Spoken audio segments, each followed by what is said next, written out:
Halo, apa kabar penonton Mata Ari Community? Sudah lama sekali ya saya tidak muncul untuk membawakan materi terkait kesadaran disabilitas di channel ini. Senang sekali pada konten yang luar biasa ini, saya berkesempatan untuk membacakan artikel yang ditulis oleh Mas Ari Triyono terkait prinsip-prinsip Universal Design for Learning atau disingkat UDL. Nah, sebelum kita lebih dalam membahas tentang UDL, pertama-tama, kita harus mengerti dahulu apa itu desain universal itu. Definisi Universal Design, UD, yang paling terkenal diutarakan oleh Ron Mays, 1997, yaitu desain produk dan lingkungan agar dapat digunakan oleh semua orang, semaksimal mungkin, tanpa perlu adaptasi dan desain khusus. Awalnya ini diterapkan pada bangunan, produk dan lingkungan dan kemudian diperluas ke penyediaan teknologi, pendidikan dan layanan. Dan desain ini bermanfaat bagi semua pengguna, bukan hanya penyandang disabilitas. Dikutip dari www.universaldesign.ai/what is universal design /the 7 principles, Universal Design memiliki 7 prinsip. Yang pertama adalah penggunaan yang adil yang responsif terhadap berbagai kemampuan. Yang kedua adalah penggunaan yang fleksibel, yang mencakup pilihan dan kemampuan beradaptasi. Yang ketiga adalah bahwa segala sesuatunya sederhana dan intuitif, sehingga mudah dan dapat diprediksi untuk digunakan. Keempat, informasi yang dapat dipahami digunakan untuk memberikan instruksi yang jelas dan nyata. Kelima, adanya toleransi terhadap kesalahan, untuk meminimalkan bahaya dan kesalahan. Keenam adalah bahwa ada upaya fisik yang rendah untuk meminimalkan upaya yang tidak perlu. Ketujuh, ukuran dan ruang digunakan untuk efisiensi dan kenyamanan. Sekarang mari kita mulai masuk ke pembahasan desain universal untuk pembelajaran. Akan tetapi sebelumnya saya ingin mengajak Anda untuk menganalogikan sedikit tentang gambaran dunia pendidikan kita saat ini. Bayangkan Anda pergi ke toko pakaian besar dan yang diobral hanyalah satu jenis pakaian, dan hanya ada dalam satu ukuran, tanpa memikirkan bentuk tubuh atau kepribadian individu yang berbeda. Bukankah ini konyol? Mengharapkan semua orang bisa masuk ke dalam ukuran yang sama dan mengekspresikan diri mereka dalam warna dan gaya yang sama. Namun dalam banyak kasus itulah yang terjadi dalam sistem pendidikan kita.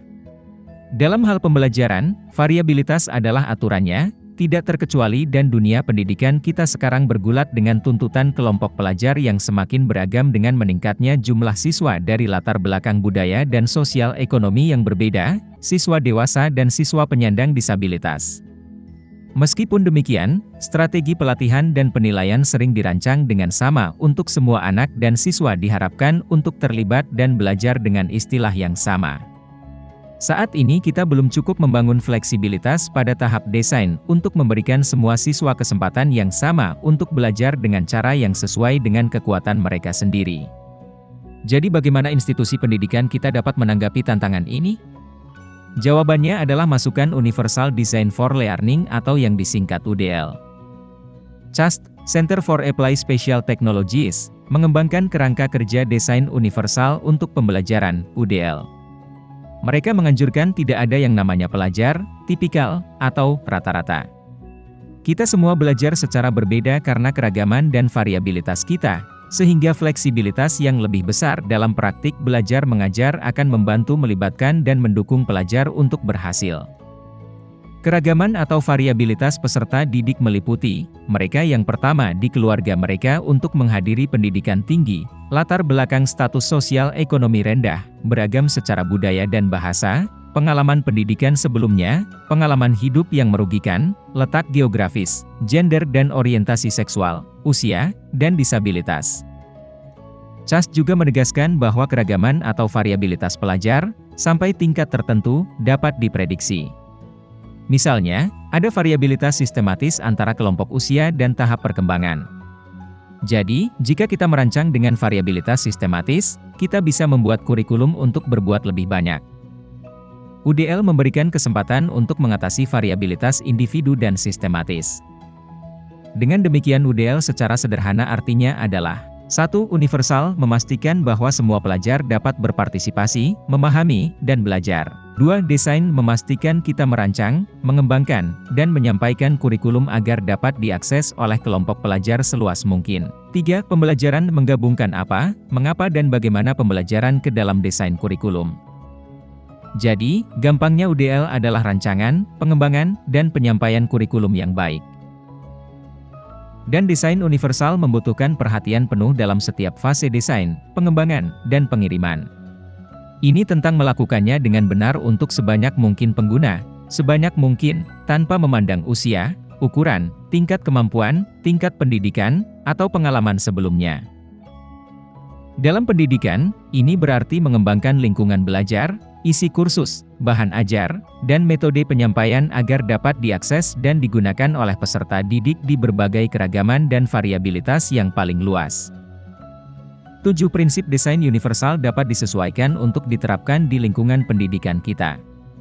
Ini termasuk 1. Equitable use atau penggunaan yang adil. Memastikan peserta didik dari semua jenis kemampuan dapat menggunakan sumber daya, bahan, dan peralatan.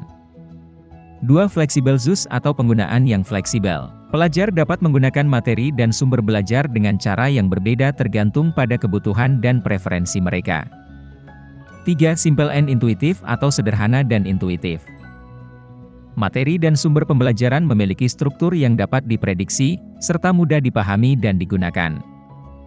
4. Informasi yang dapat dipahami. Materi, sumber daya, dan instruksi harus jelas dan mudah diikuti, tidak penting seberapa baik pelajar melihat atau mendengar. 5. Mistake are tolerated atau kesalahan ditoleransi. Kesalahan belajar seharusnya sulit dibuat dan mudah diperbaiki. 6. Eliminate unnecessary physical effort atau hilangkan upaya fisik yang tidak perlu. Peserta didik tidak boleh terlalu lelah menggunakan materi dan sumber daya atau berpartisipasi dalam kegiatan pembelajaran dan penilaian. 7. Size and space for approach and use atau ukuran dan ruang untuk pendekatan dan penggunaan. Harus ada cukup ruang bagi setiap orang untuk mengakses dan berpartisipasi dalam pembelajaran secara efektif. Prinsip-prinsip ini dapat diterapkan untuk mengevaluasi desain kursus dan materi pembelajaran yang ada dan memandu desain baru. Semua prinsip tersebut dapat membantu kita merancang, menyampaikan, dan mengembangkan pengalaman belajar yang lebih bermanfaat dan dapat diakses. Ini berarti banyak cara untuk terlibat dengan pembelajaran, berbagai cara menyajikan informasi, dan berbagai cara untuk berinteraksi dan merespons. Dengan mengikuti prinsip-prinsip ini kita dapat merancang pengalaman belajar yang menjangkau semua pelajar kita.